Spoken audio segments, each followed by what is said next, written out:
నమస్కారమండి. మన ఛానల్కి స్వాగతం. అసలు విషయంలోకి వెళ్లే ముందు ఇప్పుడే మన ఛానల్ని సబ్స్క్రైబ్ చేసుకోండి.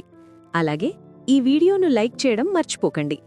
మీరిచ్చే ఒక్క లైక్ ఆ భోళాశంకరుడి ఆశీస్సులు మీకు అందేలా చేస్తుంది. శివభక్తులందరికీ నమస్కారం. ఈ ఏడాది మహాశివరాత్రి ఫిబ్రవరి 17న రాబోతోంది. ఆ రోజున మీరు ఉపవాసం ఉన్నా లేకపోయినా, పూజలు చేసినా చేయకపోయినా, నేను చెప్పబోయే ఈ ఒక్క వస్తువును గనుక మీరు ప్రసాదంగా స్వీకరిస్తే మీ ఇంట్లో డబ్బుకు కొరత అనేదే ఉండదు. అంతులేని ఐశ్వర్యం మిమ్మల్ని వెతుక్కుంటూ వస్తుంది. ఇది నేను నమ్మి చెబుతున్న మాట కాదు, సాక్షాత్తు ఆ పరమేశ్వరుడి మీద ప్రమాణం చేసి చెబుతున్నాను.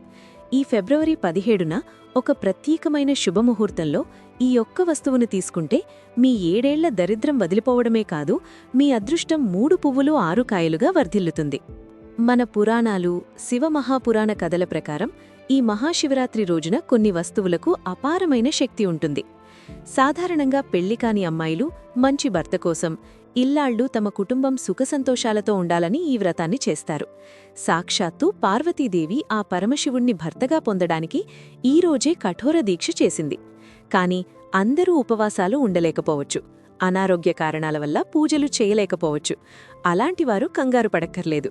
మీరు చేయాల్సిందల్లా ఆ శివయ్యకు అత్యంత ప్రీతికరమైన, అద్భుత శక్తి కలిగిన ఆ ఒక్క వస్తువును తింటే చాలు. ఒక్కటి గుర్తుంచుకోండి, ఈ వీడియోను ఎక్కడా స్కిప్ చేయకుండా చివరి వరకు చూడండి. మధ్యలో వదిలేస్తే అసలైన రహస్యం మీకర్థం కాదు. ఎందుకంటే ఈసారి వచ్చే మహాశివరాత్రి దాదాపు 140 ఏళ్ల తర్వాత వస్తున్న ఒక అరుదైన మరియు అత్యంత శక్తివంతమైన ముహూర్తం. ఈ రోజున మీరు పొరపాటునా కూడా కొన్ని రకాల వంటకాలు ఇంట్లో వండకూడదు, అవి తినకూడదు. అలా చేస్తే లక్ష్మీదేవి మీ ఇంటి నుంచి వెళ్ళిపోతుంది, దారిద్ర్యం చుట్టుకుంటుంది.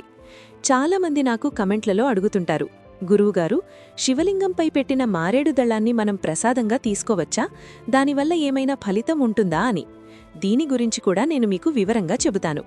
మనం ఇక్కడ చెప్పుకునే విషయాలన్నీ మీకు పూర్తిగా ఉచితం. మీ నుంచి మేం ఆశించేది ఒక్కటే, ఈ సమాచారాన్ని పూర్తిగా తెలుసుకొని మీ జీవితాన్ని బాగుచేసుకోండి. మరి ఫిబ్రవరి 17వ తేదీ ఆదివారం నాడు వచ్చే ఈ మహాశివరాత్రి రోజున ఏ వస్తువును దానం చేస్తే అన్నపానాదులకు లోటు ఉండదు, ఏ వస్తువును ప్రసాదంగా తీసుకుంటే కోటీశ్వరులు అయ్యే అవకాశం ఉంటుంది అనే విషయాల్లోకి ఇప్పుడు వెళ్దాం. మన తెలుగు రాష్ట్రాల్లో శివరాత్రి అంటే కేవలం ఉపవాసం మాత్రమే కాదు, అది ఒక ఆధ్యాత్మిక శక్తిని పొందే సమయం. ఈ ఫిబ్రవరి 17న వచ్చే ఫాల్గుణ బహుళ చతుర్దశి తిథి పరమశివుడి ఆరాధనకు అత్యంత ప్రశస్తమైన రోజు. ఈ రోజు తెల్లవారుజామునే స్నానాదులు ముగించుకుని ఆ భోళాశంకరుణ్ణి మనసులో తలుచుకుంటూ ఉపవాస దీక్షను ప్రారంభించాలి. మన తెలుగు రాష్ట్రాల్లో చాలామంది కేవలం పండ్లు లేదా పాలు తీసుకుని ఫలాహారంతో ఈ దీక్షను చేస్తారు. శివరాత్రి రోజు పగలు ఎంత ముఖ్యమో రాత్రివేళ చేసే జాగరణకు అంతకంటే ఎక్కువ ప్రాధాన్యత ఉంది. ఎందుకంటే శివశక్తుల కలయిక జరిగిన ఆ దివ్యమైన రాత్రిపూట 4 జాములలో చేసే అభిషేకాలు మన జీవితంలోని చీకట్లను తొలగిస్తాయి. ముఖ్యంగా మన సంప్రదాయం ప్రకారం లింగోద్భవ కాలంలో చేసే పూజ అత్యంత శుభప్రదమైనది. అభిషేకం కోసం ఆవుపాలు, పెరుగు, నెయ్యి, తేనె, పంచదార వంటి పంచామృతాలను సిద్ధం చేసుకోవాలి. వీటితో పాటు మారేడు దళాలు, విభూతి, గంధం సమర్పిస్తూ ఓం నమఃశివాయ అనే పంచాక్షరీ మంత్రాన్ని నిరంతరం జపించాలి. ఇలా రాత్రంతా శివనామస్మరణలో గడపడం వల్ల మన మనస్సులోని ప్రతికూల ఆలోచనలు పోయి కొత్త శక్తి కలుగుతుంది. మర్నాడు అంటే ఫిబ్రవరి 18వ తేదీ బుధవారం ఉదయం పునఃపూజ చేసుకున్న తర్వాతే ఉపవాస విరమణి అంటే పారణ చెయ్యాలి. ఇలా నియమబద్ధంగా శివరాత్రి వ్రతం చేసేవారికి సకల రోగాలు, భయాలు తొలగిపోయి సుఖశాంతులు లభిస్తాయని మన పెద్దల నమ్మకం. అయితే ఈ పవిత్రమైన రోజున మనం తినే ఆహారం విషయంలో కొన్ని కఠినమైన నియమాలు ఉన్నాయి. శివరాత్రి రోజున పొరపాటున కూడా మాంసాహారం లేక మద్యం జోలికి వెళ్లకూడదు. ఇది కేవలం పాపమే కాదు, మీ అదృష్టాన్ని పూర్తిగా దూరం చేస్తుంది. అలాగే ఈ రోజు పగలు నిద్రపోవడం కూడా మంచిది కాదు. నిద్రపోతే మీ భాగ్యంలో ఆటంకాలు వచ్చే అవకాశం ఉంది. ఆహారం విషయానికొస్తే పప్పులు, అన్నం లేదా గోధుమలతో చేసిన పదార్థాలకు దూరంగా ఉండాలి.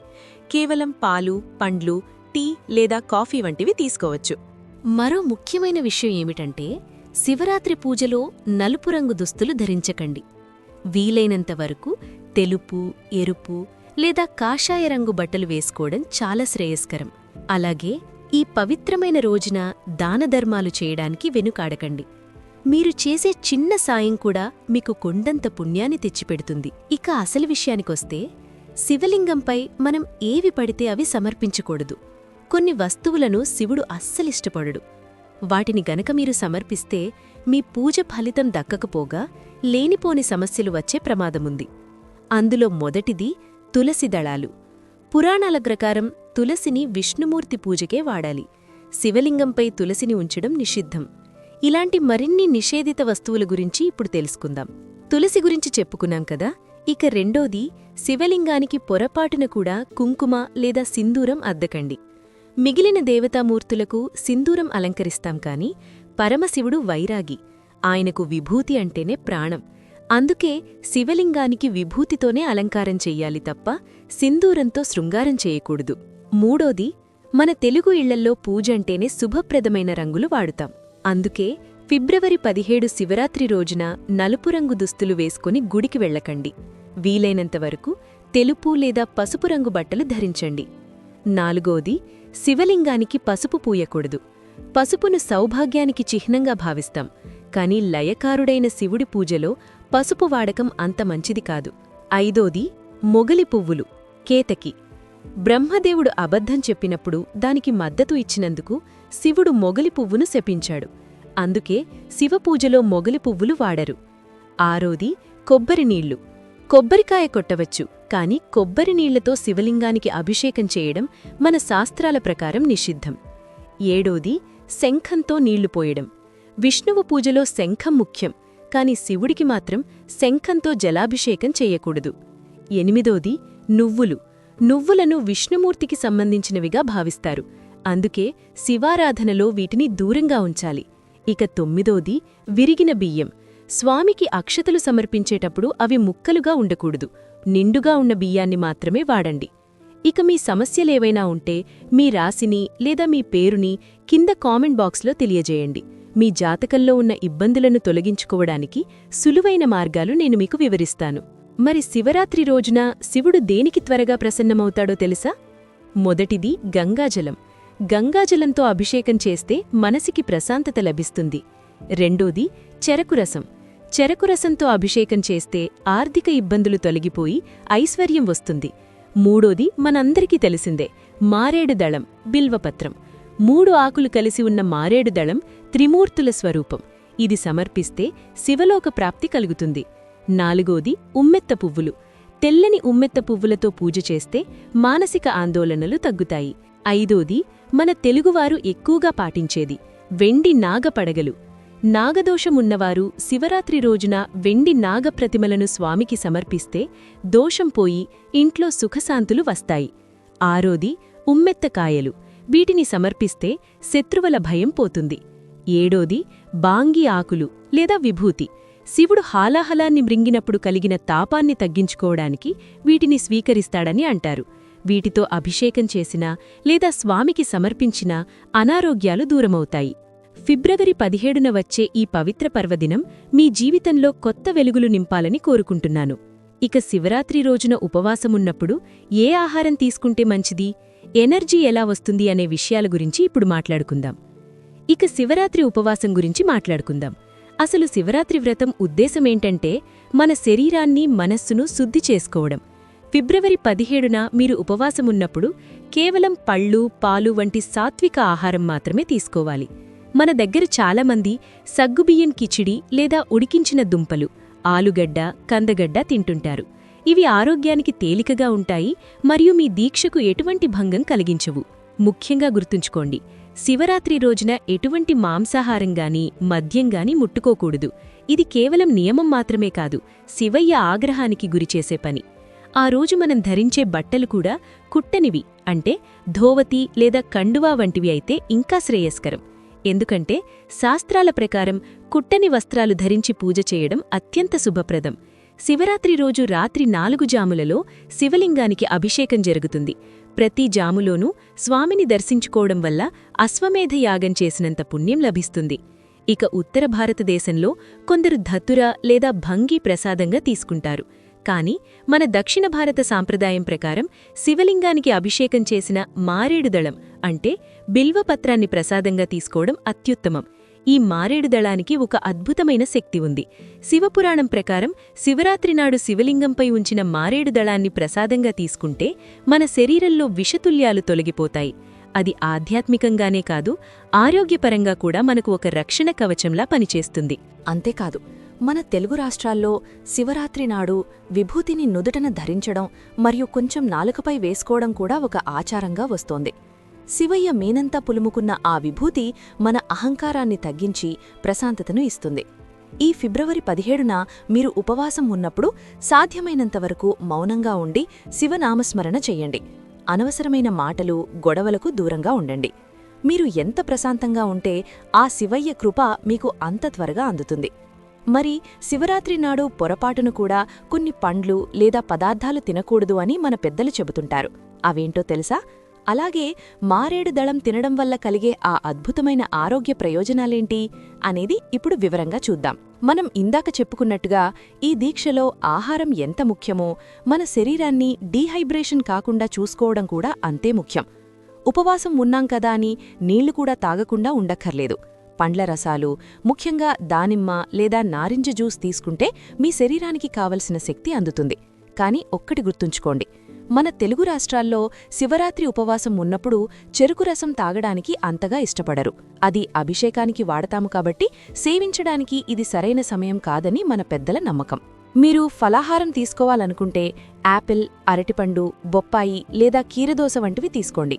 ఇవి మీకు కేవలం పోషకాలను ఇవ్వడమే కాదు, మీ మనస్సును ప్రశాంతంగా ఉంచడానికి కూడా తోడ్పడతాయి.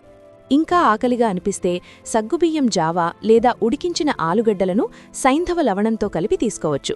శివరాత్రి వ్రతం అంటే కేవలం తిండి మానేయడం మాత్రమే కాదు, మన మనస్సును, ఆత్మను ఆ పరమశివుడి మీద లగ్నం చేయడం.